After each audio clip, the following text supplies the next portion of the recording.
नमस्कार, म रविन्द्र प्रसाद जोशी, सायल गाउँपालिका डुटी, सुदूरपश्चिम प्रदेश। आज म बालक छँदा जुन वन जङ्गलमा गाई गोरुहरू चराउँथ्यौँ हामी, छाना भैँसी बान्ने खड्कालाई छाना भन्छ हाम्रो यता, त्यहाँ आएको छु। माथि पेडमा हम पुजना भन्ने ठाउँमा आएको छु। यी डाँडा पाखा हामी चराउने गाई गोरुहरू, यी झिमलहरू, ऊ त्यो देखिने बाबनसेन हो हाम्रो छिमेकी गाउँ। ऊ त्यहाँ भलमा त्यहाँ धिरेना देखियो, त्यहाँबाट खप्तड, अनि चाहिँ नेत्रेश्वरी मालिका विराजमान हुनुहुन्छ त्यहीँ। अनि ऊ त्यहाँ यो भँगारे सायल गाउँपालिका वार्ड नम्बर 4 को एरिया हो यो सबै। त्यहाँ देउका त्यहाँ यो देखिरहेको सडक यहाँहरूले देखिराख्नु भएको छ, यो चाहिँ केराबारी झेग्राना सडक हो। यहाँबाट सिलगढी पनि जान्छ गाडी। अनि यो चाहिँ मेरो छिमेकी गाउँ पातल, हाम्रो गाङखेत पातल यो गाउँ। अनि त्यहाँभन्दा माथि जङ्गल छ। अनि यो हाम्रो पूज्यमानी ग्वालो देवता हो यहाँनिर।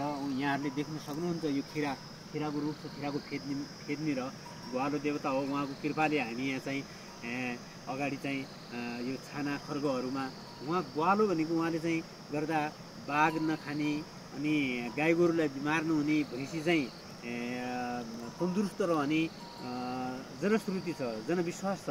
अनि त्यो माथि मैले यहाँहरूलाई देखाउन चाहन्छु। यो अलिकति चौपाती पुराना मान्छेहरूले अब त्यहाँ चाहिँ बस्ने ढुङ्गा छ एउटा। अनि यो चाहिँ गाई गोरु चराउने वन छ। योभन्दा माथि यो त कमैदान जग्गा नै हो। यो चाहिँ भम्बुजना भन्ने ठाउँ हो। र म यहाँहरूलाई के पनि जानकारी गराउन चाहन्छु भने अहिले चाहिँ मान्छेहरू तराई र विदेश पलायनले गर्दा जग्गाहरू, यो कुमाई खाने जग्गाहरू पुरै चाहिँ वनमाराले ढाकेको छ। यहाँहरू देख्न सक्नुहुन्छ, यहाँ वरिपरि पुरै चाहिँ यसो छ जग्गाहरू।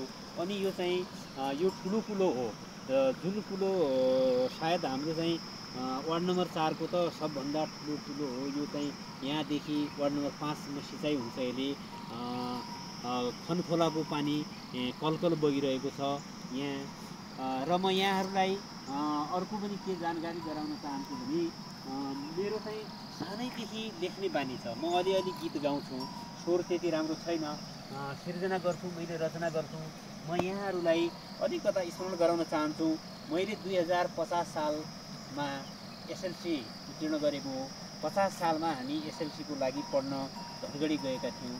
केही साथी जस्तै म गएँ, टिकादत्त जोशी भतिज, लालबहादुर बोगटी साथी, हामी चाहिँ गएका थियौँ। त्यति बेला दिउँसो चाहिँ हामी हेमचन्द्र श्रेष्ठ सरसँग हसनपुरमा गणित, विज्ञान, अङ्ग्रेजी यिनीहरू चाहिँ हामी ट्युसन पढ्न गएको पढ्थ्यौँ। र राति 9-10 बजेपछि निन्द्रा नलागेपछि मैले एउटा कापी बनाएको रहेछु। अहिले मैले भेटाएँ गीत लेख्ने, राति जब राति हुन्छ अनि चाहिँ हामी गीत लेख्ने त्यस्तो गरेको कापी भेटाएँ। त्यो कापीमा त्यति बेलाका शब्द रचना कसा रहेछन्, धेरै राम्रा समय सान्दर्भिक त छैन, तैपनि त्यति बेलाका केही गीतहरू म यहाँहरूसँग वाचन गर्न चाहन्छु। यहाँहरूले देख्न पनि सक्नुहुन्छ त्यति बेलाको यो कापी मेरो चाहिँ हामी लेख्ने अक्षरहरू यस्तो छ। त्यति बेला 2050 साल, प्रत्येक पानामा यहाँ मिति पनि हालेको छ। त्यसो म यहाँहरूलाई पस्किन चाहन्छु। म चाहिँ 2050 सालमा धनगढीमा ट्युसन पढ्न गएपछि राति चाहिँ केही गीतहरू लेख्ने, जुन दिन निन्द्रा परेन त्यो दिन गीत लेख्ने गरेको रहेछु। विशेष गरेर यसमा चाहिँ दुःख विरह सम्बन्धी गीतहरू बढी लेखेको देखिन्छ। यो चाहिँ देख्न सक्नुहुन्छ त्यति बेलाका अक्षरहरू यहाँहरूले मैले लेखेका। अनि चाहिँ त्यति बेला धेरै गीतहरू छ। यसमा चाहिँ लगभग 700-800 गीतहरू रहेछ। यो कापी च्यातिएर हजुरको चाहिँ 500 कति गीतहरू मात्रै, यहाँ 518 गीतसम्म यहाँ रहेको छ। त्यति बेलादेखि नै गीत सिर्जनामा मेरो चासो बढेको रहेछ, त्यसरी पनि देखिन्छ। अनि यहाँ हजुरले देख्न सक्नुहुन्छ 2050 5-20 हामी साउनतिर भदौतिर त्यहाँ ट्युसन पढ्न गएका थियौँ। म अब केही गीत यहाँहरूलाई वाचन गरेर सुनाउन चाहन्छु। ल हजुर, मैले 172 नम्बरको गीत पढ्न चाहेँ सबैभन्दा पहिला। त्यति बेला मैले लेखेको रहेछु, घट्टको मसिनो धुलो हाल परेवा रोटी, हड्डी जति हसनपुर सुर्त जति डोटी। हसनपुरमा हामी पढ्दैछौँ त्यति बेला। त्यसै गरी कालो पुगेका मरिजाना, गाउँका उसाए भाग्दा, चेतवना पागला हुना, बाउला दुःख लाग्दा। त्यति बेला अरे बिरुवा जस्तो लागेको थियो कि सानो सानो आलु लाया त्यो पनि खेती हो, अब पढ्या दुःखै दुःखमा सुख भन्नु यति हो त्यति बेला लेखेका। अनि हातभरि काँचका चुडी आउलीभरि फेर्या, दुखारीका साथी कोछ कोही त फर्की हेर्या, भोटेले पाखरी काट्यो थालीभरि मासु, बौला दुख सम्झेका बेला ओछ्यानभरि आँसु। त्यति बेला लेखेको। हामीसँग त्यति बेला कलम फुलटेन नै भन्थ्यौँ हामी, भरुवा फुलटेन, त्यसले चाहिँ लेखेको छ यो। अनि 140 नम्बर गीतमा के लेखेको छ भने, आकाश उड्ने सरी बसन्छ कैरुख, मैखनी काटना भया यिनु बौला दुःख, मैखनी काटना भया यिनु बौला दुःख। यसै गरी त्यहाँ हसनपुरमा बस्ने हुनाले हामी धनगढी हसनपुर कसो भाउ छ मासु, के सम्झे हरिको मानु के सम्झेर हाँसु। त्यति बेला चाहिँ अलिक विरह नै लागेको थियो। एसई पास हुनुपर्ने, यहाँदेखि धनगढी गएर है। अनि चाहिँ नि नै मैले धनकोमै ल्याएँ, नै मैले कर्म, साथीभाइका समाजमा म लाग्दै शर्म। यस्ता गीतहरू लेखेका छन्। दिन काटन्छु घुमी घुमी, रात काटन्छु सुती, यही जमाना सबै गर्दा दुखारीकी होती। त्यति बेला यस्तै लेखेको देखिन्छ। कसरी दर्शन होला रामचन्द्र सीताको, अर्ती लिनु रावणको ज्ञान लिनु गीताको। घरको सम्झना हुन्छ बाहिर ठाउँ गया, जिन्दगी कसरी काट्नु बौला दुःख भया। त्यति बेला हामी चाहिँ त्यहाँ पढ्दाखेरि हसनपुरबाट ठ्याक्कै गोदावरीको डाँडाहरू देखिने। अनि भर्खर हामी कहिल्यै नगएको धनगढी, अनि रुन मन लाग्थ्यो ती डाँडाहरूलाई देखेर। त्यस्तो समय थियो। हिमाल कस्तुरी मार्यो चारो चित्रभित्र, म जस्ता बिरलले हुन्न 14 अञ्चलभित्र। दुखारीले दुःख भोग्नु स्वतः भइगयो, बरु जो पनि दुःखमा गइगयो त्यति बेला। अनि मान्छे बाँच कन्या नलाउनु, कर्मका फल खानु, यसा दुःख हुन आए त बरु मरिजानु। यसो पनि लेखिदिएको रहेछ त्यति बेला। दुखारीले दुःखै खानु, दुखीकी सयल, डाँडीको बढी पिपल खेलन्छ बयल। अनि चाहिँ त्यसै गरी अब विभिन्न धेरै गीतहरू यहाँ चाहिँ लेखिएका छन् त्यति बेला। अब यो चाहिँ पाण्डुलिपिको रूपमा सुरक्षित नै छ। 2050 साल भनेपछि अहिले चाहिँ 2082 हो, लगभग 32 वर्षसम्म यो रहेको छ। यसलाई अब छाप्नुपर्ने देखिन्छ, मैले यसलाई छाप्नुपर्ने छ।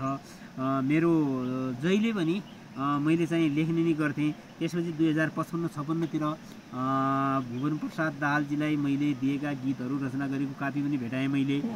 यहाँ पनि चाहिँ धेरै कुराहरू लेखिएको भेटाइन्छ।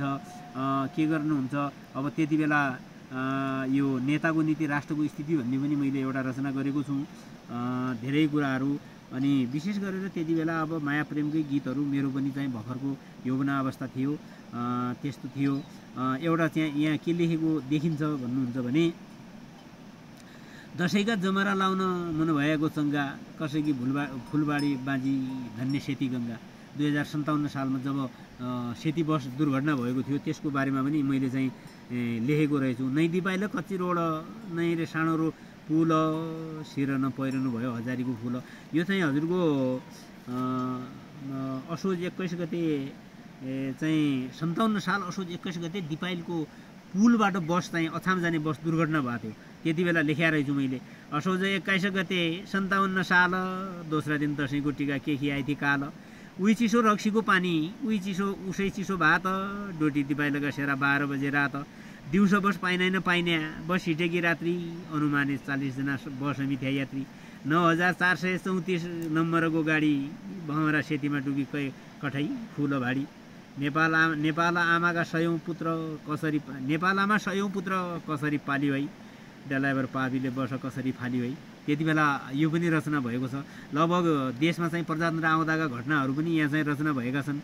अब यसलाई चाहिँ छाप्नुपर्ने देखिन्छ। अनि चाहिँ त्यसपछि चाहिँ यो जन्मकुण्डली को कुराहरू पनि आदरणीय जेठान दिपेन्द्र प्रसाद दाहालको एउटा गीतमा आइसकेको छ। यो जन्मकुण्डली सम्बन्धी गीत लेखेका, लग्न राहु, तेस्रो मङ्गल, 5औं बृहस्पति, 6औं शुक्र, 7औं केतु, 8औं पढ्या शनि, बुध 5औं सूर्य, 5औं 12औं पढ्या शशी, जन्म लगन 8औं पढ्यो भएन मनका जसी भन्ने लेखेका थिएँ मैले। अनि चाहिँ महाभारतको पनि हेर्नुहोस् यहाँ लेखेछु, दुई तिनवटा गीतहरू मात्रै लेखेको छ। 57 साल 2057 साल 2 महिना 16 गते एकादशी तिथिमा लेखेको रहेछ। आज पनि हरिबोधिनी एकादशी हो ठ्याक्कै हेर्नुहोस्। कैगाई जसो बुद्धि हुनु, कोही जसो वीर हुनु, कानमा धनुबाण हुनु, ठोक्रामा तीर हुनु, एकै वर्ष गुप्तवास उषा दुःख हुनु, त्यतिसम्म हुन पनि हृदय नरुनु युधिष्ठिरको। दाइरी श्री सम्पत्ति फाल्नु, चार भाइले सैरनु, उसै स्वभाव विजत हुनु, उसै ठाउँ बहिरनु, वनवास गुप्तवास केही वर्ष पर्खनु, तासमी हारेको राज्य आफै कि फर्कनु, निस्बत प्रारब्धमा भएको कुरा है। कोही लड्ने मनै नलाउने, कोही म लड्नु भन्ने, शान्तिका अग्रदूत पनि सबका कुरा सुन्ने। ठिकै थियो अधिराजगाज कसरी खडे हो, भाइ भाइमा काटाकाट हुनु, कैको खेल पढ्यो हो। त्यति बेला कै शास्त्र मान्यता दिनु, कैका कुरा सुन्नु, भाइ भाइको मारामार हुनु, महाभारत बन्नु, यो पनि चाहिँ मैले रचना गरेको रहेछ। अहिलेलाई यहाँहरूबाट म बिदा भएँ। म पुनः अर्को भिडियोमा अर्को रचना लिएर आउनेछु। यो सुनिसकेपछि लाइक, सेयर, कमेन्ट गरिदिनु हुनु पनि हार्दिक अनुरोध गर्दै बिदा हुन्छु। हस्त नमस्कार।